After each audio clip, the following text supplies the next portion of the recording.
What's going on? Albie with Albie Fitness Gaming, and you've seen the title of the video. You know why you're here. Green White Hate Bears. And today we're going to be playing against Mill, which is now apparently one of the top decks in Modern. Who would have thought that, right? Crazy. Anyways, let's talk a little bit about this matchup before we get into the gameplay. Mill is one of those decks that it's not a bad matchup, it's not a good matchup. It's similar to Death's Shadow. Like, we have all the tools to beat it. If we draw the right parts of our deck, it's an easy win, assuming they don't draw like a god hand. They could beat us, but it's a very beatable matchup. I beat it most of the time that I play it. Some of the things that you really want to do against Mill is you want to make sure you have a Knight of the Reliquary. You want to have exalted creatures if possible. You want to get in damage as fast as possible. Skyclave helps also. Path helps because those things can take care of the crabs. Pride Mage helps because that can take care of the artifact. I forgot what it's called, but it's the one that you mill one card to untap permanents.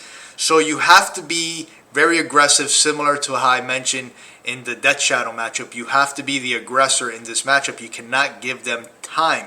You have to go in ham on them, son. So I'm going to show you here some gameplay, and we're going to talk over my decisions and how to play the matchup correctly. Oh, and real quick, before we get into the game, I just want to mention this.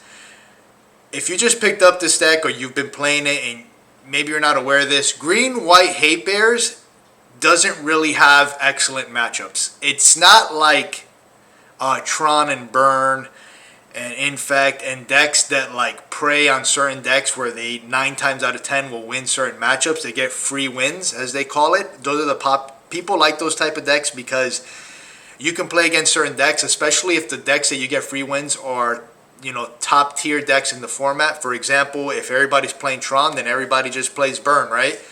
That's just a terrible matchup for Tron, is Burn. I mean, you could be on the play, cast turn 3 Worm Coil, one of the best things you could be doing, and still die.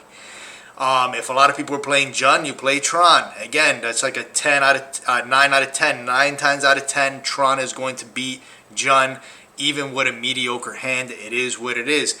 Green White Hate Bear doesn't have free win matchups, but what it does have is if you have a good understanding of the decks that you're playing against and of your deck, you have pretty much a good shot of beating most decks.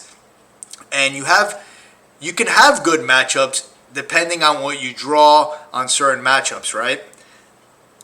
Like, and in this matchup, I'm going to show you like what would be considered a really good draw because we draw really good in this matchup. Now, obviously right now I'm looking at my hand. I don't know I'm playing against Mill, right? I'm looking at my hand. I'm saying, okay, worst case scenario, we have one lander. Worst case scenario, they have removal. We do have 3 Noble Hierarchs. So they bolt one. We can put another one. We'll still draw. We're also on the draw, so we're having about 2 draw steps to draw an additional land. If they don't kill the Noble, then I know we can accelerate. We can get our Knight. We can start using our Knight. We have a piece of removal in Path to Exile, and we have Pride Mage to get rid of any problems that may arise that we don't have Skyclave for currently. So I see the crab, the Ruined Crab. I immediately know, okay, this is Mill. Assuming they don't have a super aggressive milling start god hand, I know we got this because I know we have the hand that we need in order to beat them, which is an accelerant, and now we drew a land. We're going to be able to get this Knight into play, dump our Noble Hierarchs with Exalted, and start getting in with a lot of damage. And most importantly, we have 2 other pieces. We have the Path to slow them down by taking care of one of their crabs, and we also have the Pride Mage to get rid of that annoying artifact that makes you mill whenever you untap. I keep forgetting the name of that card. So that's how you want to play this matchup, very aggressive. So we have our Noble in play. They play another crab. So, I mean, their start is not bad, as you can see here. This is not a start that you can say, oh, well, they had a bad start, whatever. I mean, I've never played this deck, but the times that I've played it, this is, from my opinion, this is what they want to be doing, dumping crabs and making you discard. I mean, I think there's a turn where they don't make me discard, but I mean, when you see how many cards we had on our deck by the time we won, I mean, I don't think they would have been able to draw anything. They would have got them out of this. So we're going with the Knight of the Reliquary here.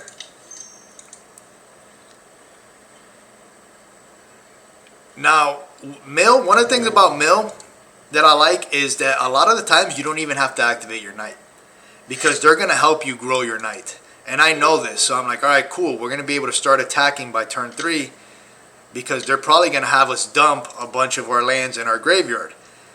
And then we have all the accelerants that are going to help us get even more damage. And then we have Path, and of course Pride Mage. Pride Mage can work as as extra damage with Exalted, also as backup. And then we have Path to slow them down. So we're in good standings here.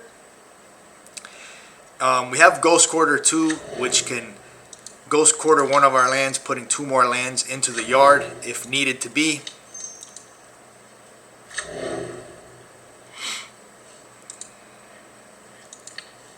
And that's what we're going to take advantage here. We're going to go ahead and grab another land here, and we're going to be able to cast the Pride Mage here, and we're going to get that extra Exalted. So now we just added an additional 3 points of power just from Ghost Quartering right there. And this is how you have to play this deck, man. You have to really understand and know your matchup, and know like how to put in as much damage as possible, because a lot of these decks in Modern, they're trying to just do these things that they don't have to interact with you, right? But we have to interact with them. We have to show them who's boss. Alright, so Knight of the Reliquary coming in. Exalted off the Pride Mage. We have the Path to Exile here. I'm surprised. Like, I think the opponent should have blocked here. I really do think so, because a Stoneforge into the Skyclave Sword would have ended the game immediately next turn. You know, they should have blocked. You know, I mean, we have 37 cards in our deck.